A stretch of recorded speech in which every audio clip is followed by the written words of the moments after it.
All right, welcome everybody to Finding Truth from Explore Christianity. We had some technical difficulties, but we're back and we're going to go ahead and just get right into it. Stephen, why don't you do a tiny little introduction about yourself, and then Jonathan, you can follow that as well. Yeah, I thought it was insulting that I was in the middle of speaking and you shut the whole program down and said, enough of this guy, enough. All right. Yeah, no, round two. No, I'm Stephen Boyce. Like I said, I'm one of the apologists with Explore Christianity. Finished last year a PhD program that focused particularly on canonicity and a secondary into textual criticism. I do have a program that I do on the same exact channel going over canonical statuses of books. And I also carry that into a podcast called Facts, Facts, where we have recently just gone through the Gospels, did 2 videos for each Gospel account. And then I did one on Acts. And then I also did one on Romans just yesterday. And then before that one, I did the pastoral epistles and the authorship behind them. I'm here in South Carolina. Like I said, it is extremely hot out here. But I am enjoying life in this hot weather with my beautiful wife, Claire, my 2 beautiful children, Jeremiah and Kezia. But that's just a little bit about me. All right, Jonathan. Okay, well, I am Jonathan Sheffield. Grew up in the Anglican Communion. Also apologist at Explore Christianity. Also working on our campus efforts here in San Antonio for our group. But I've been in apologetics probably the last 6-7 years, defending the reliability of both the New and the Old Testament. Dr. Boyce and I have collaborated on a number of issues, especially in defending the Book of Daniel. We're doing a lot of research right now in defending the historicity of the Old Testament as it comes to Mosaic authorship, and so a lot more that will be coming out on some of the work that we're doing and upcoming debates on the Old Testament. All right, so we're gonna go ahead and start playing that one video that we were going over from Alternate Media. And basically, this is a series that they have been doing about the Trinity, and we thought that it was important to just go over some of the details that they have been talking about. This is a short 3-minute video. Basically, it is part of a 5-series video that they have done. All of them are over an hour, so obviously we're not going to cover everything that they have done, but we will go over just this tiny little part, and then hopefully in the future we might be able to cover a little bit more. All right, so let's play it. There's that, and John is an incredibly mystical book, right? Part of the background of the whole Gospel of John is it is not one of the synoptic Gospels at all, and it's not historical, like at all. There's almost like if you take the skeleton, okay, of all of the synoptic Gospels and the story of Jesus, right? Let's just take the basic outline of his life. Almost none of that skeleton is in John, right? From this in the synoptics, him. A lot of his teachings, a lot of the things that he does. Yeah, so let's pause right here. As we talked about earlier, looking at John's gospel, and Jonathan, you and I have talked about this on the side even beforehand. It's kind of alarming to hear that. Like I guess he expects the audience to go, "Oh wow, we didn't know that." We don't expect John to be the same as the other gospels. We actually believe that he's an independent source that's writing his own eyewitness account, or having written for him his own eyewitness account. And we don't believe he's borrowing at all from the synoptic gospels. It is an independent source. It's his own eyewitness testimony. And it's kind of alarming to hear some of these comments, because there's not much history that's being brought into the equation here. I actually have a quote from Clement of Alexandria, who was alive from around 150 to 215 AD. And one of the things that he tells us is how John originated. He states, John, it is said, used all the time a message which was not written down. And what really the audience needs to understand is that the gospel writers were not initially interested in writing accounts. They were orators. They were teachers. They were preachers of the gospel. Peter was not a writer. He was a speaker. Anytime you see him, he's speaking. John was not much apparently of a writer himself. These guys grew up Christian, they were growing up as fishermen. They were not really looking to get themselves into the scholastic world with their dreams. I mean, they were simple people that were followers of Jesus, radically changed their life. And the churches are actually the ones that started pushing these guys to write their accounts. And so Mark wrote the sermons of Peter down so that they could exist past his lifetime, because he was executed in the 60s. And then John, according to the Muratorian fragment, as he was getting older in his life, those that were around him in Ephesus, it says in the Muratorian fragment that elders and some of the apostles, and it lists Andrew by name, were actually saying, John, we think you should write an account and narrate that account of what you witnessed of Jesus. And John said, well, let's pray and fast for 3 days. Apparently, the Lord revealed to Andrew that this should be done. He comes back and says, John, the Lord revealed to me that you should narrate this. We will tell the story with you. And I note that because what was being said in the Muratorian fragment is that it was a group effort to actually publish the Gospel of John. It wasn't just John himself. And that's why at times in John's Gospel, you see, we know his testimony is true. And in chapter 1, it has a we as well, speaking in the sense of a group, because there was a group actually pushing for this to be done, a part of the surviving apostolic group. And so John was actually not really interested in writing anything or having one written.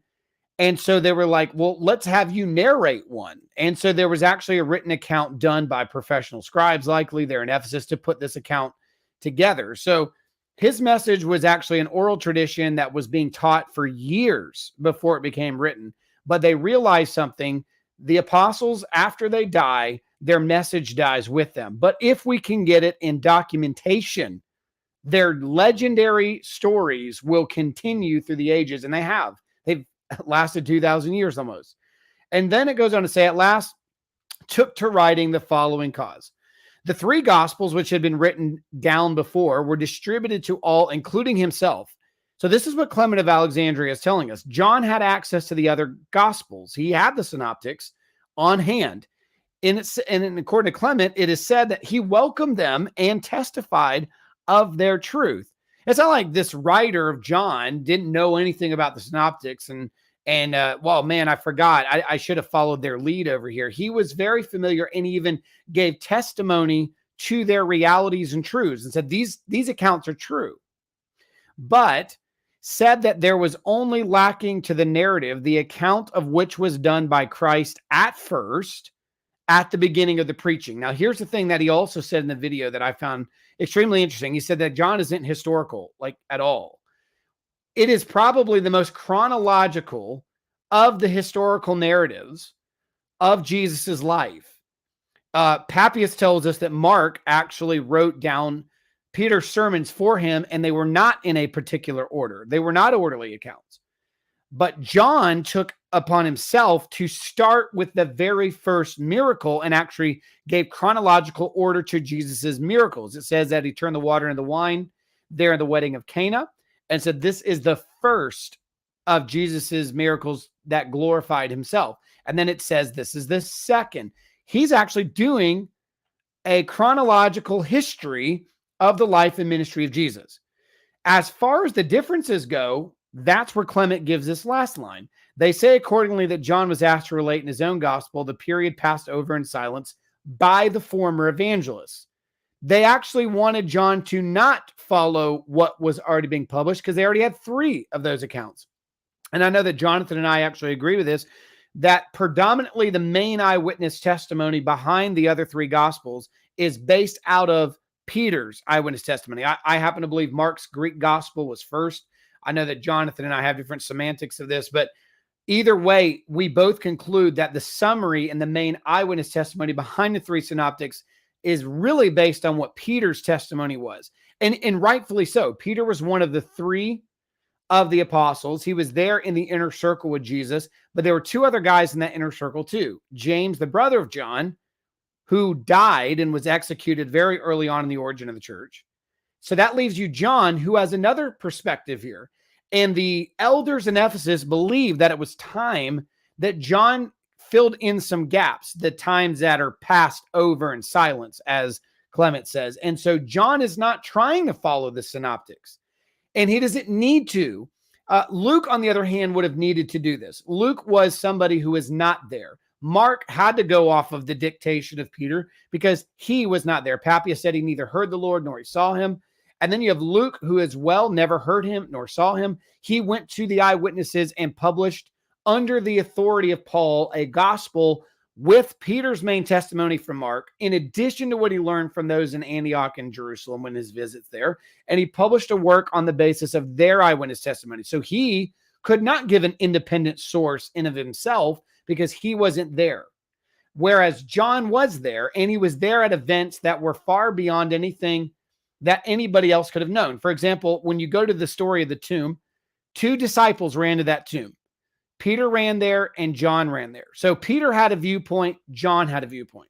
You look at the crucifixion narrative right before that, 2 disciples followed Jesus to the cross, one under disguise and to the point where he was actually kind of lagging along behind, but when he was pressed, denied the Lord 3 times. Peter was at the campfire. He was following closely behind, but John was there getting them entrance into the temple, into the time of where he was being tried outside of the temple courts. And he was also there at the foot of the cross, seeing the entire resurrection, holding a weeping mother of Jesus and being told, this is your mother, and looking at his mother and saying, this is your son. John was there for that. Peter was not, nor were the others. John's story needed to be told, and he was getting older, and so they put it into a written form. So John has an independent source that the churches believed needed to be noted by those who would come in the ages after the apostles' teaching. So nobody's denying the differences. Nobody's denying that it's not there. However, the statement about the historical chronology, and that's not historical at all, is absolutely ridiculous. It is extremely historical, and it is in order more than any of the other 3 gospels. Jonathan, you want to chime in on that? Yeah, no, thanks, Dr. Boy. I think that was an excellent overview. And I think one of the things that we talk about as far as chronology that we picked up, Eusebius also explains that John had no genealogy because he had already been handled by Matthew and Luke. So that's what we're finding in there as well. And I think one of the big points that you make about chronology that it seemed like that Channel wasn't aware of is that when we look at the chronology itself, the synoptics are writing, from Christ's ministry from the death of John the Baptist. And this is where, when you talk about these particular gaps, this is where John is beginning to start with the work of Christ before this time. So, he kind of relates did before John the Baptist had been thrown into prison, but the other 3 evangelists narrate the events after the imprisonment of the Baptist. So he is giving us a much fuller account. And I think one of the important things that you began with, Dr. Boyce, is you're bringing forth a document that was collected from the 2nd century. From a member of the Church of Alexandria.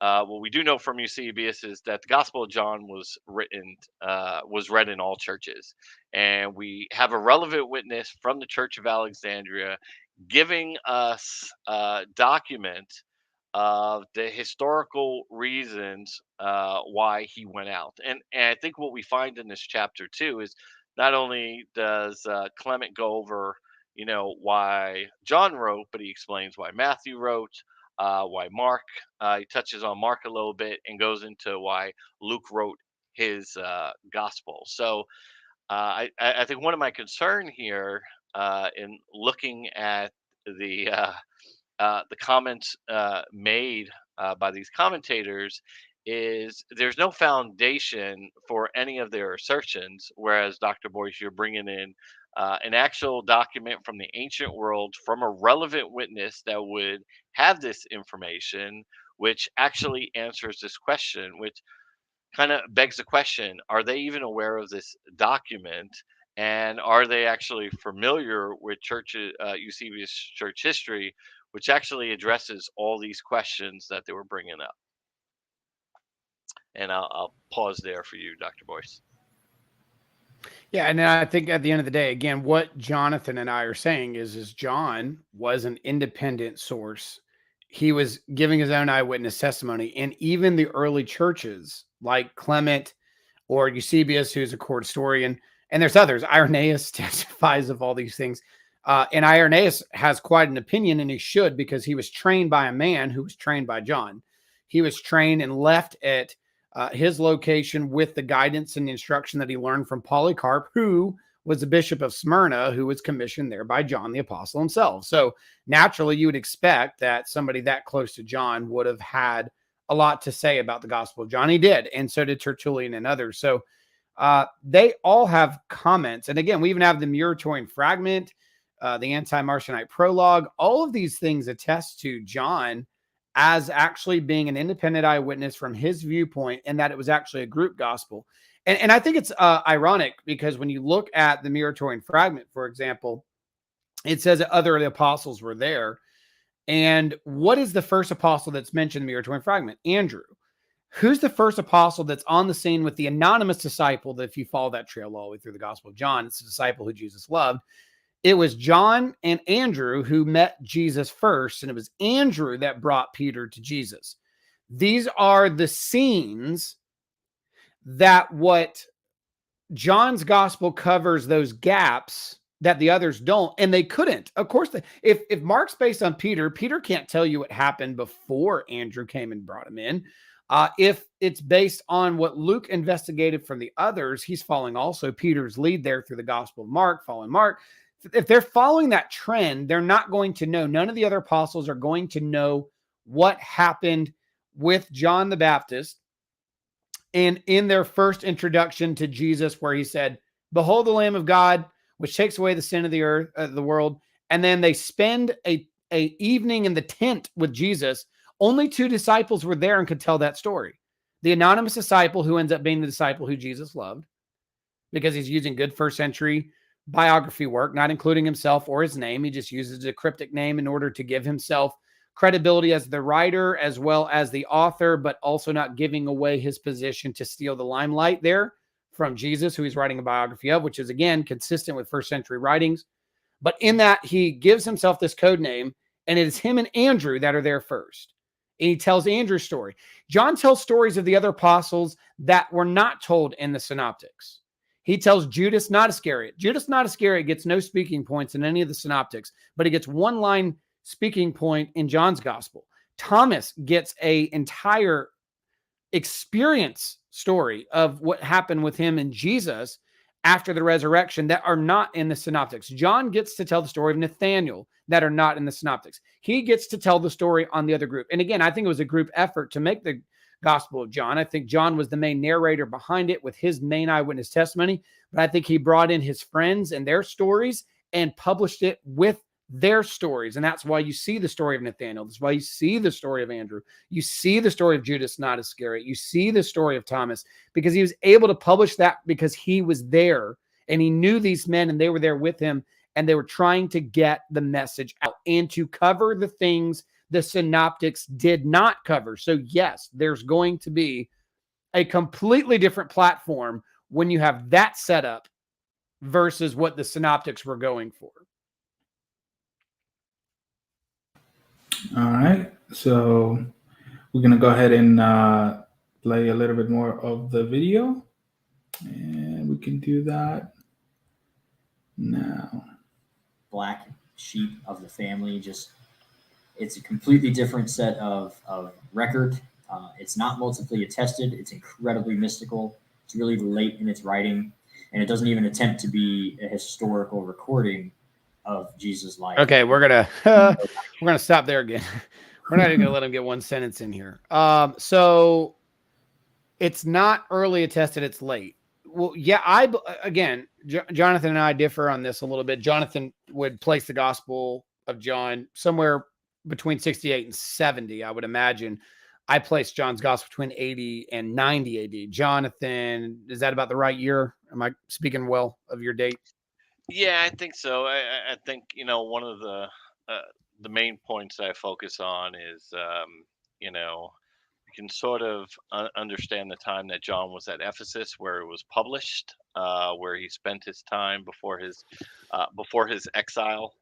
So I think in when we look at that, the testimony where he written, and also the fact that I know Robinson makes this point too. He doesn't speak to the destruction or reference in any point when speaking of Jerusalem, its destruction, which is another point that kind of leads me before the 70. Still speaks as if Jerusalem is still there, and doesn't reference its destruction at all.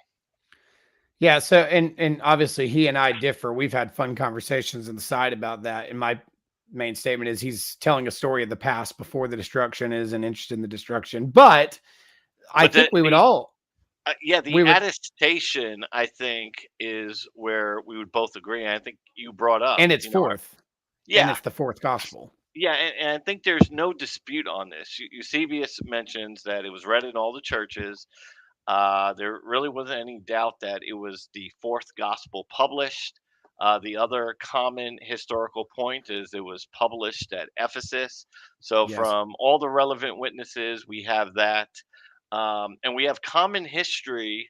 I mean, as you mentioned, Dr. Boyce, the Muratorian fragment, which is coming out from Rome.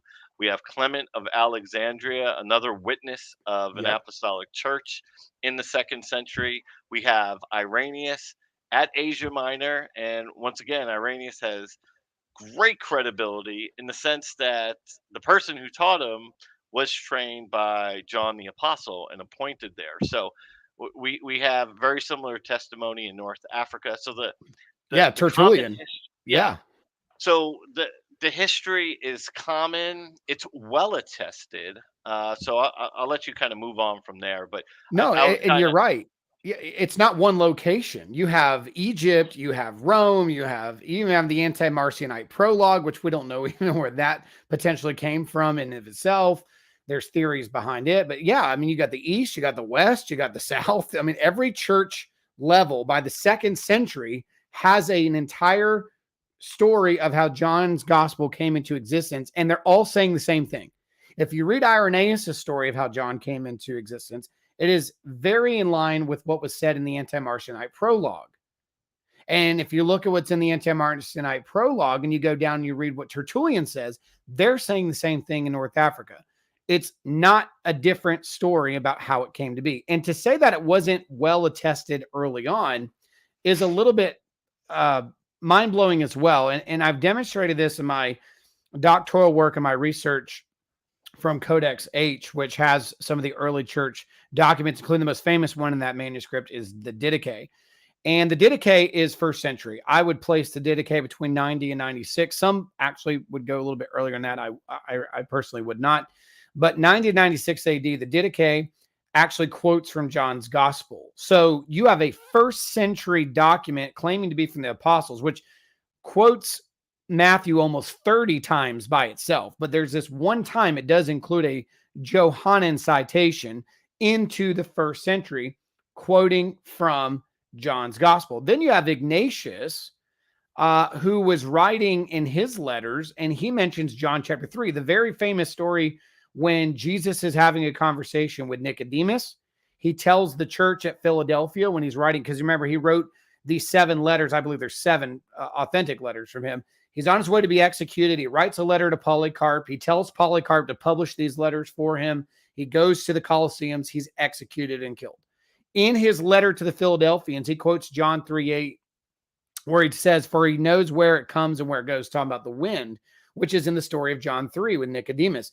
You have Ignatius, which is probably between 100 and 110, giving a story and referring to John 3 as the basis of his statement to the church at Philadelphia.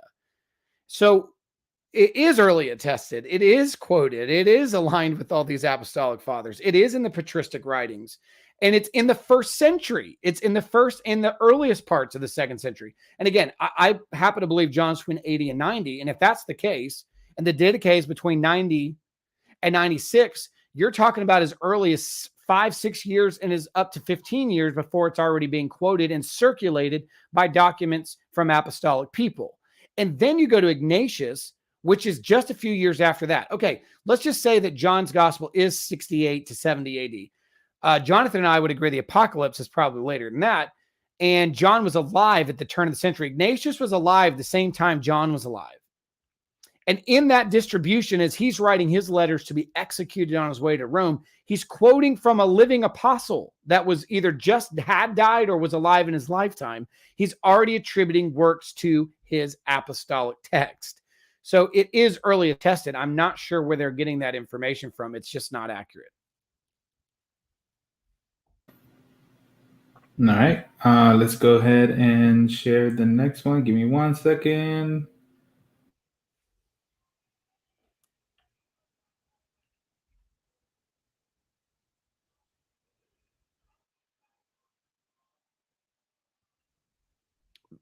I can't hear the sound. Yeah, I can't hear the sound either.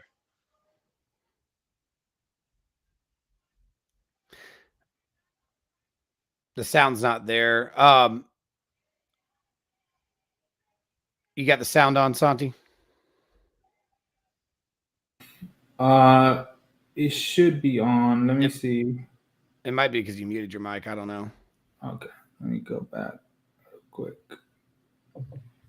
So go back right there.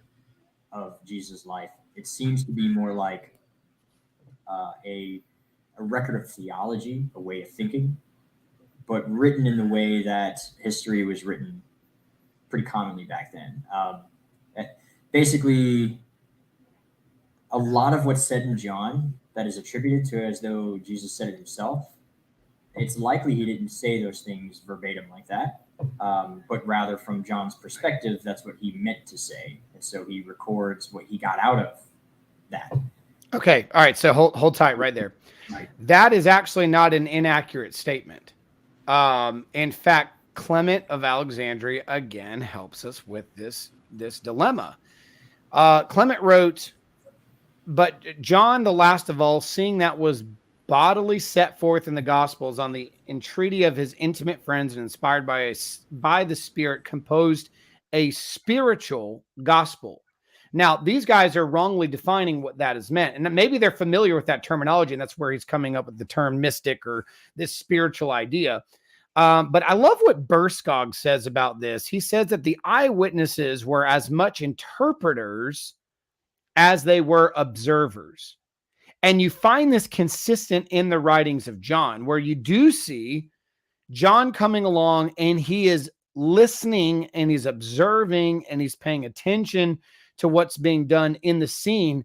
And he then begins, as he grew older, to understand. In fact, he admits in the writings, Jesus did these things, but his disciples did not understand these things until he was glorified. You see this in chapter 12. You see this early on in chapter number 4.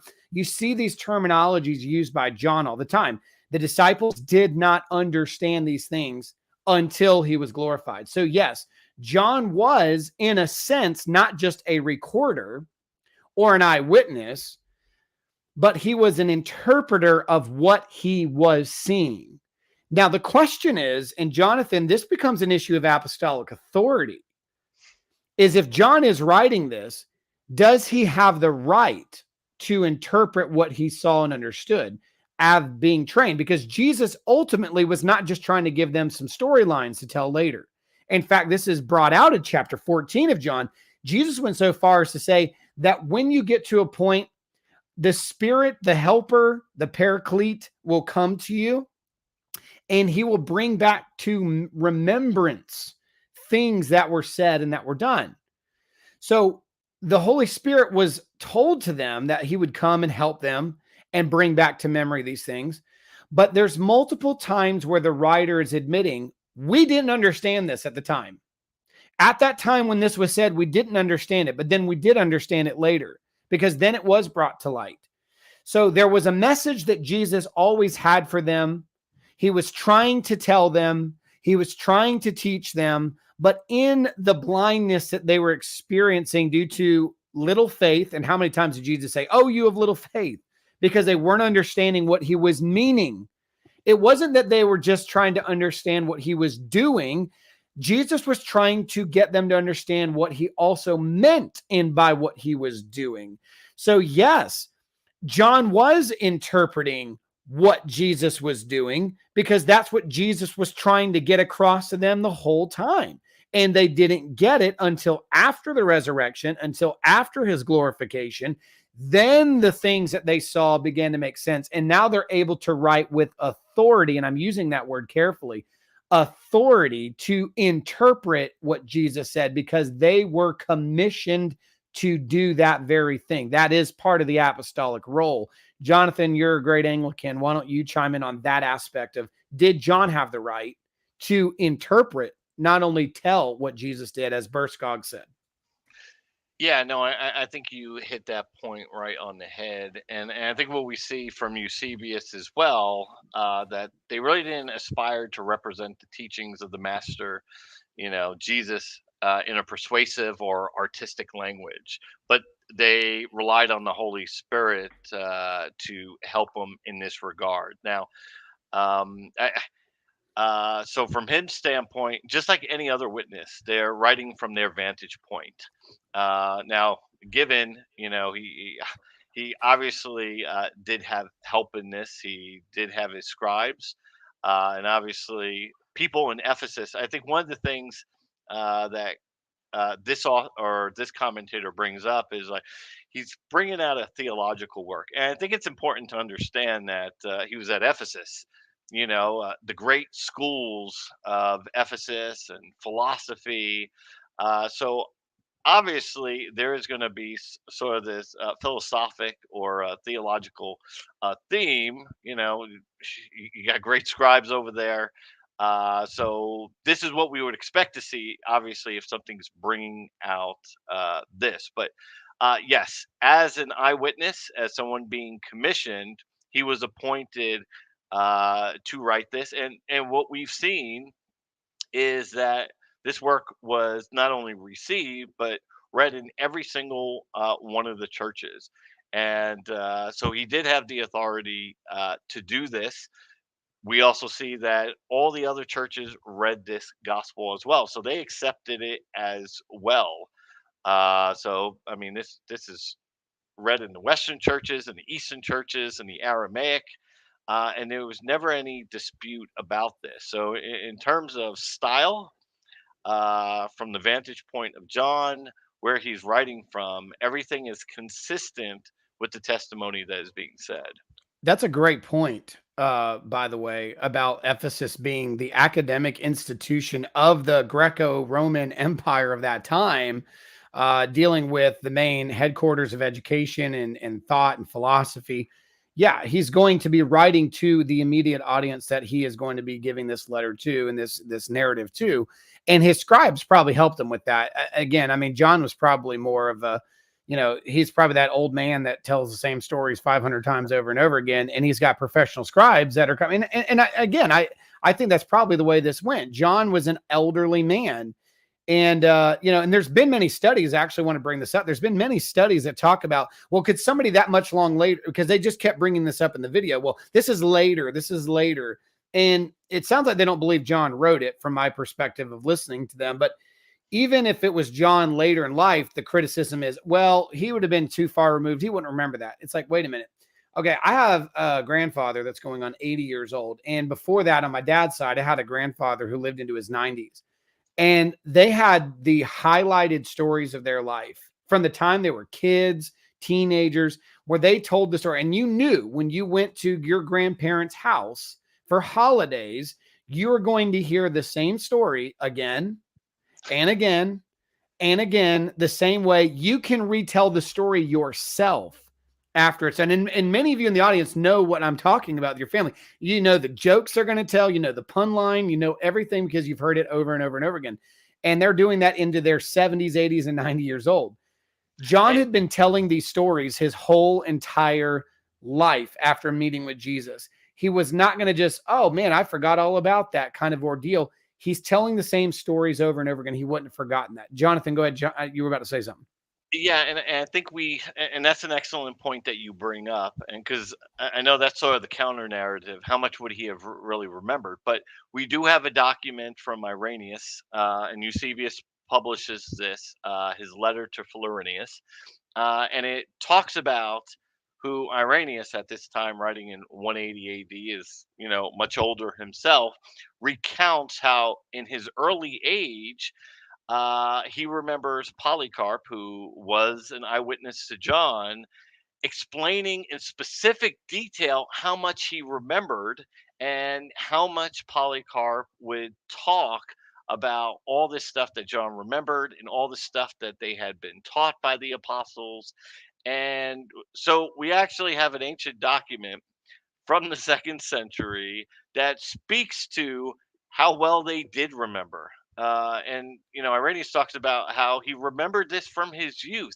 He can account where Polycarp was actually sitting when he told these accounts, and all the information that John the Apostle and the other apostles would share with them. So Yep. once again, it's consistent with your point, Dr. Boyce, that that's all they had was these memories to go off of. And in that same timeline with Clement, they also said this is a spiritual gospel, and that's not like an unknown factor that's just now being, oh wow, I didn't realize that. They knew that in the second century, within 60 years of John writing the gospel. They called it a spiritual gospel because he did do interpretive work, not just eyewitness work. And as we just been saying, he had every right to do so. He was commissioned to do so. Jesus spent his whole ministry trying to get them to understand the meaning behind what he said, the meaning behind what he did. And they didn't get it until he was glorified. Then something clicked and it radically changed them. And you can see that very early on at Pentecost. It radically changed Peter. It radically changed John, who was there with Peter, and all the apostles. And then it absolutely radically changed. That's exactly what Paul does in a lot of his letters. He gets the spiritual concept behind the law and behind these things. They were going for more than just repeat. They were going for repeat with meaning, and they were commissioned to do so. That was their apostolic duty.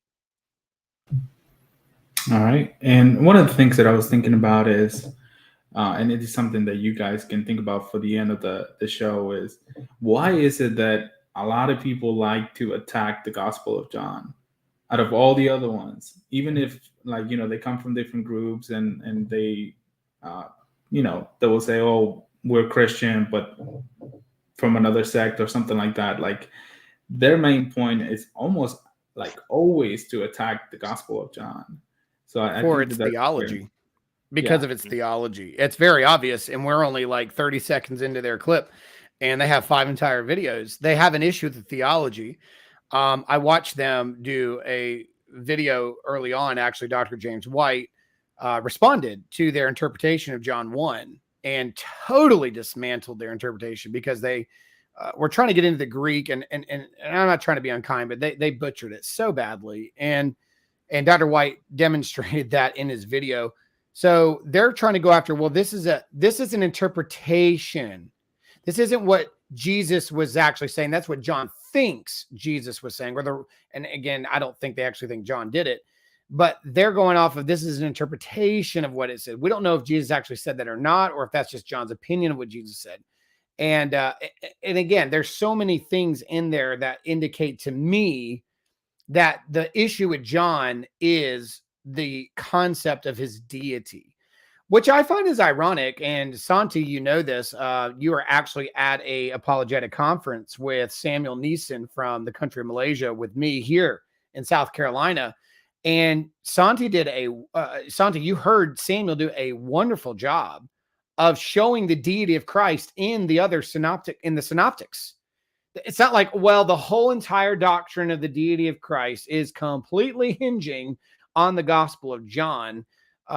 No, that's not true at all. And the early church wasn't always using John's gospel to defend the deity or even the Trinity itself. They were using passages like in Matthew 28. They were going after passages to defend Christ's deity, even within the synoptic narratives, very early on in the church, the defense of these things.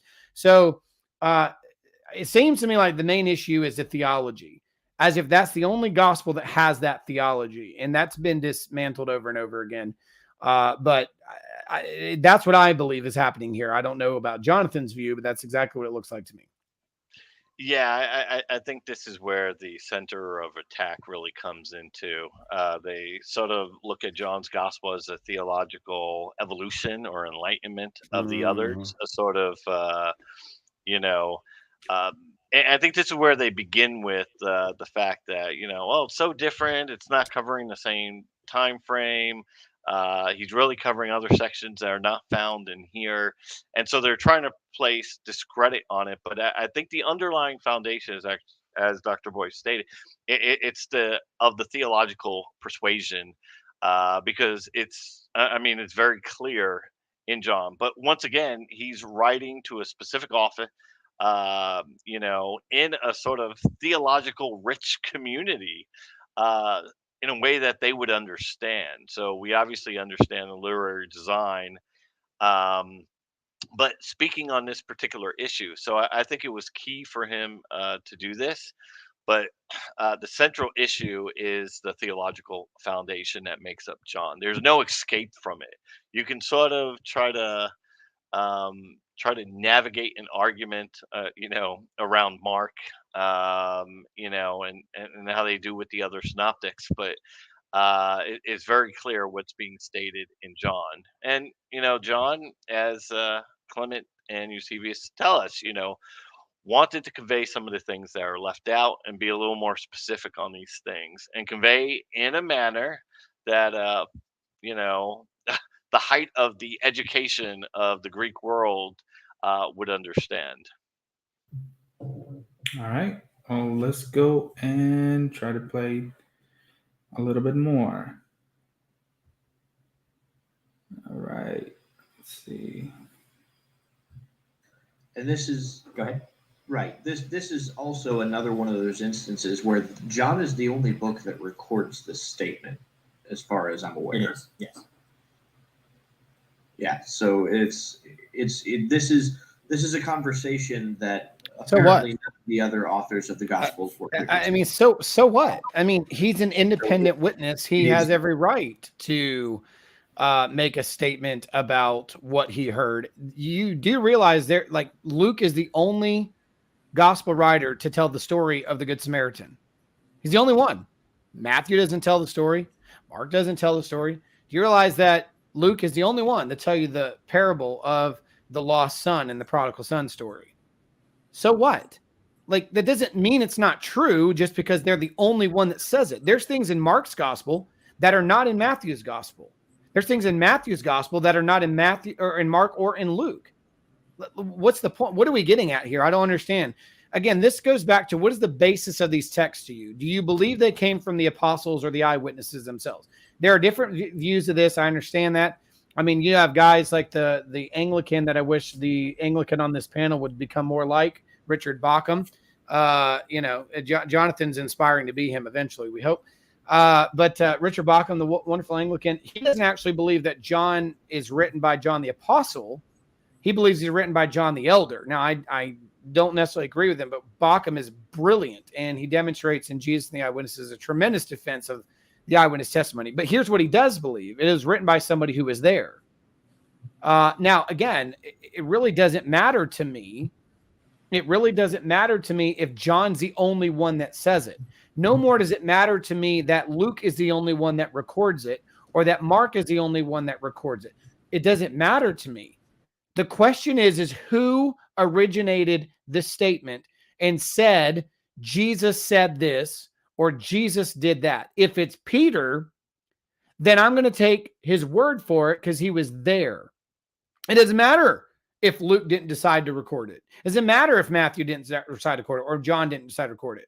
Just like it doesn't matter to me that Matthew and Mark didn't tell the parable of the prodigal son, which, by the way, if you study that very carefully, as our good friend Samuel Neeson demonstrated, you find the deity of Christ in the story of the prodigal son.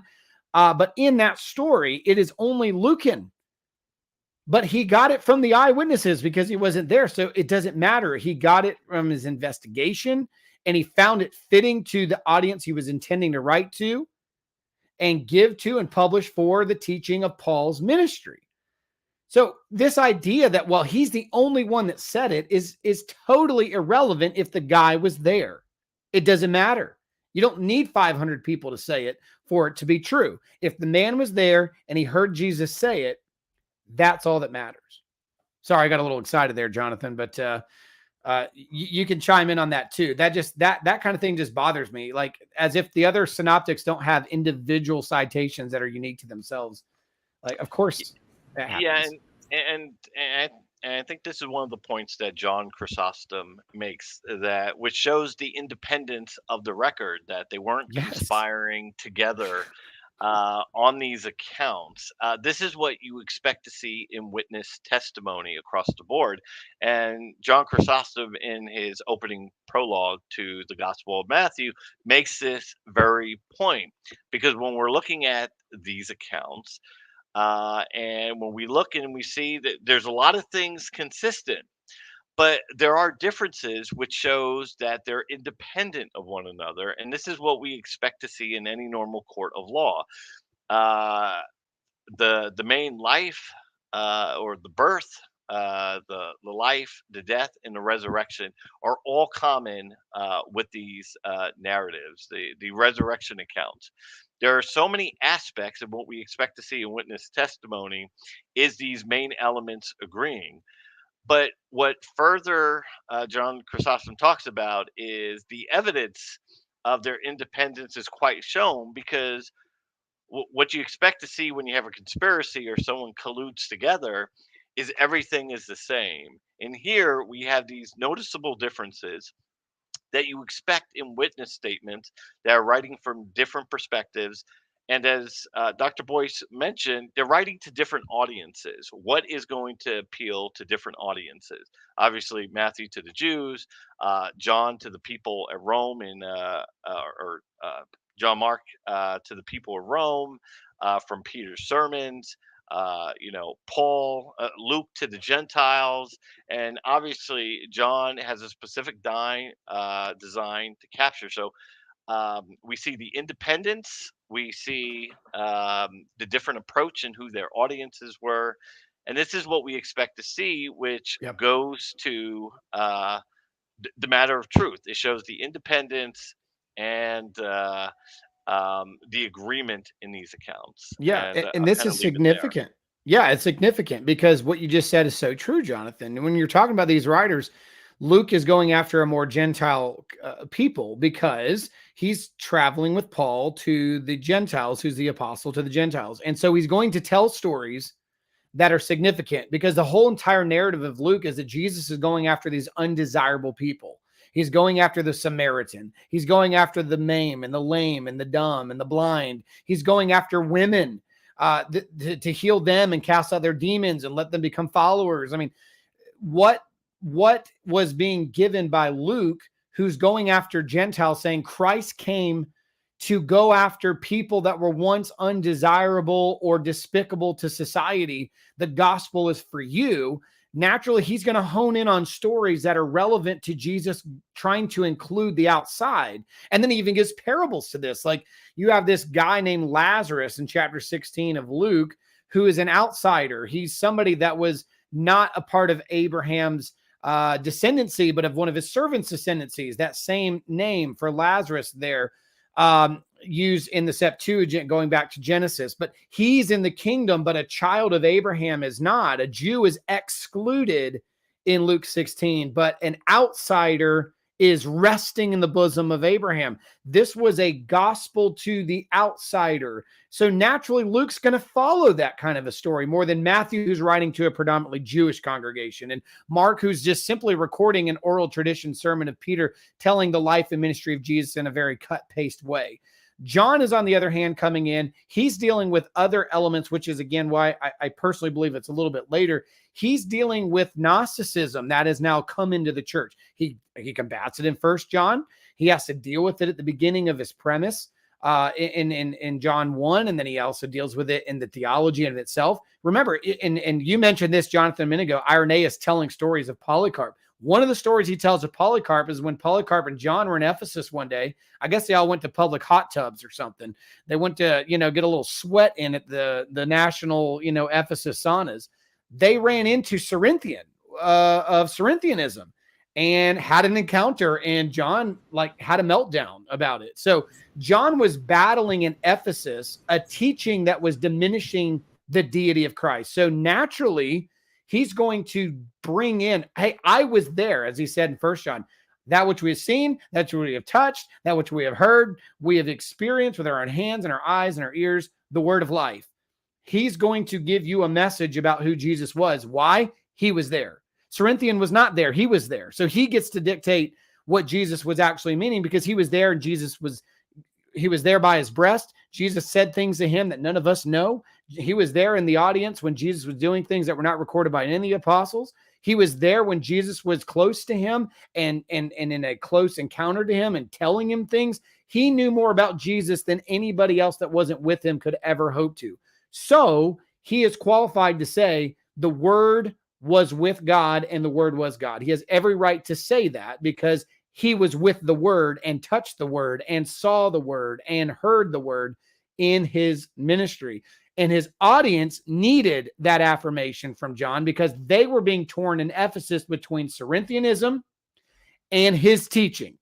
And he, right out the gate, makes it clear who Jesus was. He was from the beginning, and he was with God and was God, and that he became flesh and tabernacled amongst us. And we, there's that plural writing on behalf of the group, beheld his glory. To me, John is already making a defense because the city of Ephesus, by the time he's writing a narrative of Jesus, needed clarity on who the apostles believed Jesus was. And from them who heard him saying it meant more than Cerinthian, who is not with Jesus, saying it. So this was again, what Jonathan just said is vital. The audience does matter, and they will pick in on certain things of the ministry of Jesus that were necessary for their current audience at hand.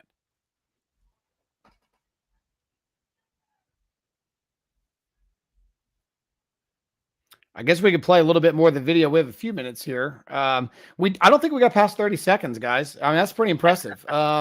I think we're like 30 seconds into this thing, and we're already sweating and fired up and annoyed and everything else. So we'll go ahead and pull that back up, Santi, and we'll see what we can get. How much longer we can go. All right, let's go for it. In terms of textual criticism, this makes it stand out as something that does not fall within the boundaries of multiple attestation. Yeah, on my... Let's pause right here. All right. Okay. All right. So, wow. Yeah, we got to 34 seconds, everybody. Maybe I missed this. Maybe we can discuss it. So I'm not sure where textual criticism has any relevance to this. What in the world is he even talking about? What I think he's saying, just to combine his previous statement where he says, well, John is the only one that says this, and there's no multiple attestation from the other writers that bring this reference up into that statement. So I think but it's not textual criticism is looking for the original word. It's comparing the manuscripts that are extant and finding the variance between the manuscripts. But and Dr. Boyce, I know this is more your expertise, but regarding that particular statement where he says, well, this is only quoted by John, it's not a text critical issue because he hasn't brought up all these different extant manuscripts that have different readings or don't have that reading in there. Right. That's when it becomes a text critical issue. What he's making is he made a statement, and what he's trying to say is we can't corroborate that statement. But yes. I think what he has to do, though, there's a confusion, and I know this is what you're pointing out. The confusion here is that he's trying to say that this is a problem within the textual criticism part because all the Gospels don't attest to some of the stories. That's my understanding of what he's That's still not textual criticism. Right. Textual criticism is an attempt of recapturing the initial text's wording. Right. But which, by the way, the earliest manuscripts we have of the New Testament cover, guess which gospel? John. In P66. P52 is probably one of the oldest manuscripts we have. P75. All of these are 2nd century manuscripts that cover the Gospel of John, and two of those, P66, P75, cover John 1. And both of them say the Word was with God and the Word was God. And textual variant, which we're not going to get in this debate here, later in that same section, the older manuscripts also not only say that, they say that he was the monogenes theos. He was the unique God, if you would. They flat, whereas some of the other later manuscripts actually have huios, son, there. The earliest attestation in the textual critical world of John's gospel actually plainly calls Jesus God. I mean, it calls him God in verse 1 as well, but it plainly calls him God. So I just find this ironic that the word textual criticism comes in here, which is not textual criticism. And that if you do bring textual criticism in here to recapture, you have manuscripts of John's gospel are the earliest, some of the earliest manuscripts. We have the whole New Testament, and they're within, if John is 80 and 90 AD, they're within 80 years of the original initial texts. And they're telling us the same thing, that Jesus was the Word, and the Word became flesh and dwelt among us, and that he was from the beginning, and that he was God. They're saying the same thing our English translations say. Go ahead, Jonathan. Yeah, no, I think that this is an excellent point, because I think they're really confused on this issue. First, they don't have a competing statement that says something different. Obviously, if we look at the histories on Alexander the Great with Ptolemy and Aristobulus, there were some statements around the same battles that they were at where they gave conflicting accounts. Now, there's no conflicting account here, because there's no, what they're trying to say is, well, we can't corroborate in other accounts. So they're making an argument from silence.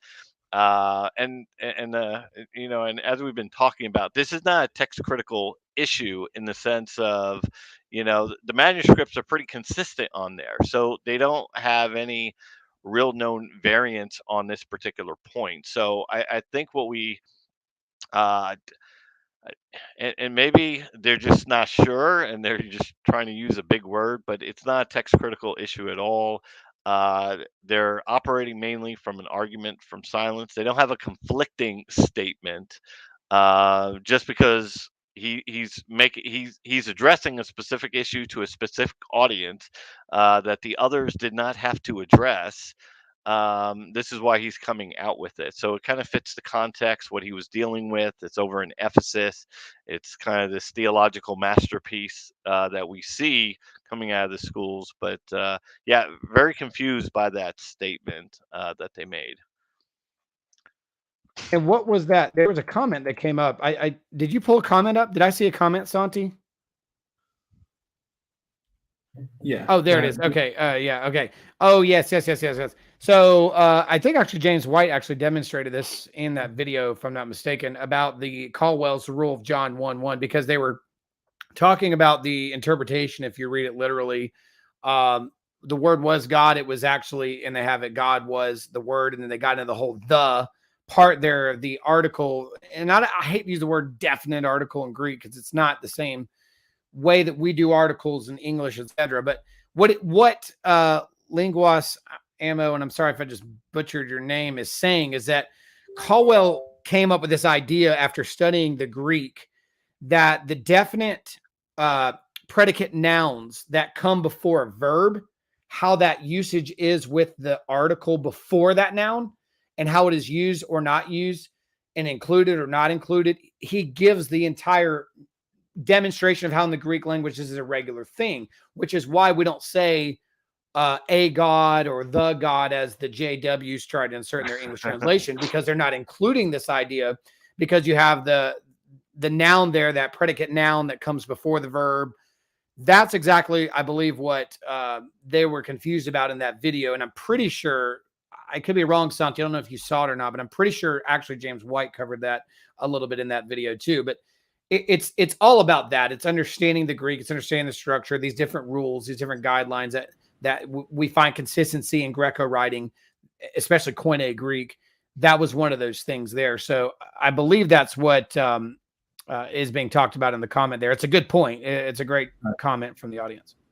And that's Adam, by the way. Oh, who is it? Adam. Well, why doesn't he just put his real name on there? All right. Because he loves languages and he knows like 6 of them or something. All right, let's try to go another 4 seconds, shall we? All right. Let's do this. Okay, here we go.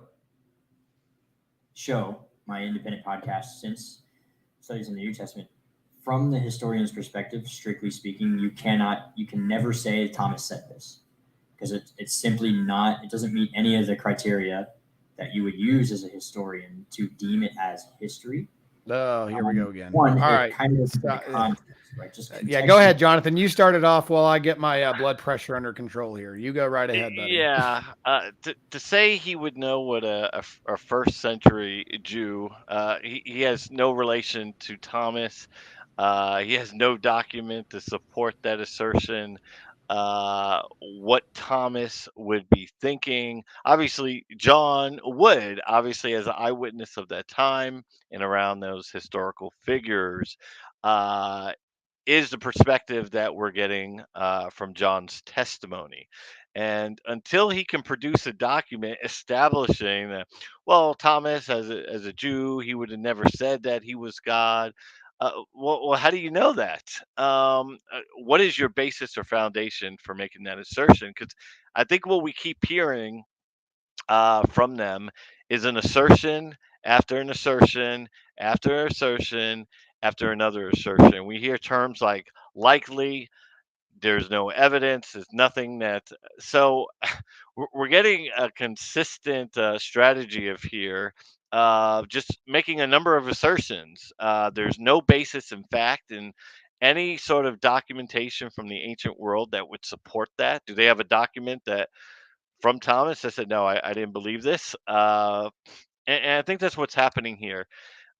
Is they're speculating from the 21st century on this particular issue, and the earliest witness that can give us a perspective from Thomas is the apostles, John being himself. And I'll turn it over to you. And we can come back to this in a minute about other historians who make independent claims from any of the histories that we have of Egypt to the time of the Greco-Roman world. But with that being said, again, this is an assumption. This is an assumption that John wasn't there. There's a difference between a guy like Luke, who wasn't there, who has to get his information from multiple people to affirm or things like that. John's not doing the work of history. He's not doing the work in that sense. He's doing a history, but he's not doing it from the perspective of, I need to study 6 different documents and find out which one really happened because I wasn't there, so I need help to do it. That's what Luke had to do. That's not what John had to do. John was had to be there. And not just that, as Jonathan and I were just pointing out a minute ago, John was not just the only one there. We see from the Muratorian fragment, we see from what Clement of Alexandria was saying, John was working with other apostles that were still alive when he published this gospel. He was working with Andrew. So he didn't just work alone. This is a group gospel. Folks, it's in the text. Like, read it carefully. It says, we know his testimony is true. We beheld his glory. Why is the writer saying we in the third person plural? Because he's writing on behalf of a group. He's telling their story. So it's not just John's opinion. This is the opinion of the consensus of his own group that's publishing this gospel to begin with, which would include guys like Andrew and others. And could be Thomas was in that group with John. Remember, he's telling the story of the other apostles that didn't get their stories necessarily told outside of their names listed in the synoptics.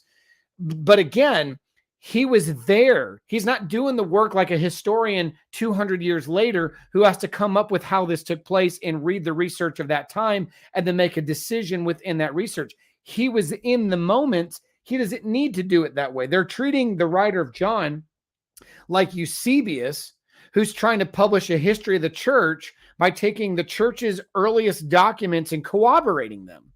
That's not what's needed by John. He's an eyewitness. Now, Jonathan, how many historians in the ancient past make single claims that we can't find other documentation for? Do we just throw all those out too? How about guys like Josephus? How about people like Xenophon and statements that he makes in his time as a philosopher. Like, how many writers in the ancient world make single claims that we don't just toss?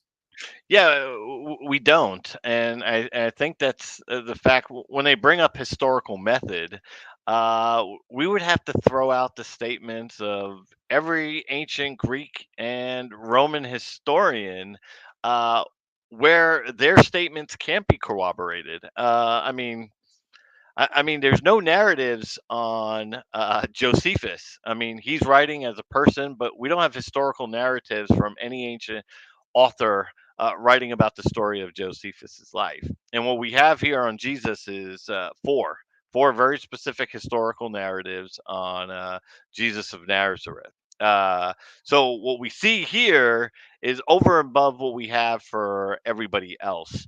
A lot of what we rely on Cyrus the Great from is from is from Xenophon. You know, there's so many statements that we can't corroborate or find elsewhere, but is consistent with the life and the character and the information he had. But what we know about Cyrus or about Xenophon is he was in a perfect position to get that information.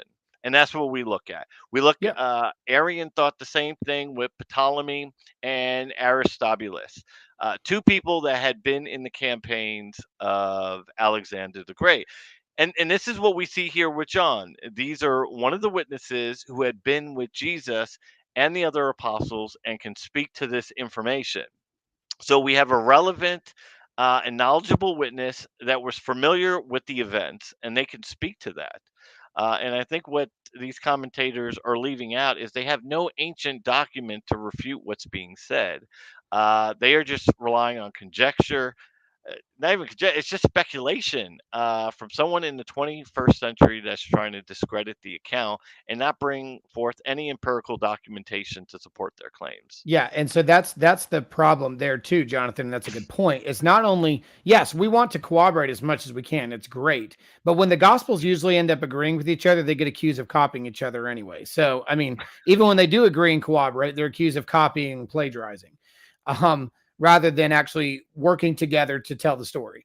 But when you have a guy like John, as Jonathan said, he was there. So that's a little bit different than somebody on the outside. But also, again, keeping with all of these things, we have to remember on these accounts in history, if you can't corroborate something, you don't automatically say it's false. That's not the next move. The next move is you come up with counter arguments to say that can't be true because in archaeology, we've discovered this whatever, and it has an inscription and it says it's, and then you deal with it that way. Or you say it can't be because what we do know of that time, we have these historians that did publish these works saying that this happened. And so that's actually contradictory to what this person says. We have four people over here saying this, one person saying this. We're going to go with the four people over here because the one person actually disagrees. Like, you can't just say, well, and we can't say that's true because in the way of doing history, an independent claim can't be history. Well, no, an independent claim cannot be excused in history just because it's independent either. You have to have a counter. Can you find a work in antiquity that discredits what John said? Can you find somebody that says, no, actually, that's not true. Jesus actually said it this way. And that person that's giving you the counter, does he have credibility? Was he alive in that time? Was he a hearer of Jesus? You can't just say, well, he's by himself, therefore, historically, we just can't accept it. No, you actually have to have a counterclaim to it. You can't just leave it like that. You actually have to go in and do the history to counterclaim it. And if you can't counterclaim it, you don't discredit it. You continue it as independent. But I think we're running out of time, and I think we got 36 seconds total of material. But there's enough here to, like, I think the main premise from what I remember is they keep repeating this kind of rhetoric throughout the rest of their 3 minutes anyway. So we would just be repeating ourselves. I feel like even now we're starting to repeat ourselves a little bit. The basic element is, who do you believe is behind it? If you don't believe it's an eyewitness, you got a lot of explaining to do again. And I encourage anybody, I did 2 entire videos on this, on John's Gospel. The making of John's Gospel is on this same exact YouTube channel. Please go check that out. I give a defense of John's gospel. It's eyewitness testimony. I did a second follow-up on it, how John is actually corresponding with Mark. I know a lot of people that like, they just said, well, John's by itself. It's not like the synoptics. Actually, if you study John very carefully, he's almost in this friendly competition with Peter's gospel in Mark. He actually finishes off Peter's sentences. He finishes off Peter's mishaps. He actually gives you the second half of the story of Peter's life. Actually, you will find John and Mark are very close in their following of each other and their narratives. And you can find that in my second video. So I encourage anybody, if you're watching for the first time on this channel, make sure you like and subscribe to Explore Christianity. We do stuff like this all the time, debates and discussions. We have our own personal videos. Like, subscribe on the channel, and then also go down and look at some of the recent videos I did. I did 2 on John's gospel, and I give a fuller defense of its eyewitness testimony. So I would encourage anybody to consider this matter on a broad spectrum, not just what, a couple modern historians today say. Well, look at a bigger picture than the last 100 years. I mean, let's look at the whole thing, right? So Santi, I guess we'll just leave it here with you to close out, but that would be my encouragement for anybody. Check out the other videos we've done, especially on John's gospel. But to me, it sounds like moving forward, these guys, if I remember, are just repeating some of the similar fallacies as they go through. Yeah, and they also touch about what they believe the age of the book of John is and all that stuff, which is something that we touched on already. And if anything, what we can do is just do a follow-up video on some of the other material that they have done, not just this, because it is 5 videos, probably close to 6 hours worth of the stuff that we can do. And I really appreciate that you, Stephen and Jonathan, took the time here tonight to be with us. And all the people that were watching this. Don't forget to like, share, and subscribe.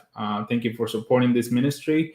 And again, I got a t-shirt right here. I don't know if you guys noticed it or not. I put it there on purpose. We have t-shirts to represent. They're pretty cool. If you guys want one, just let us know.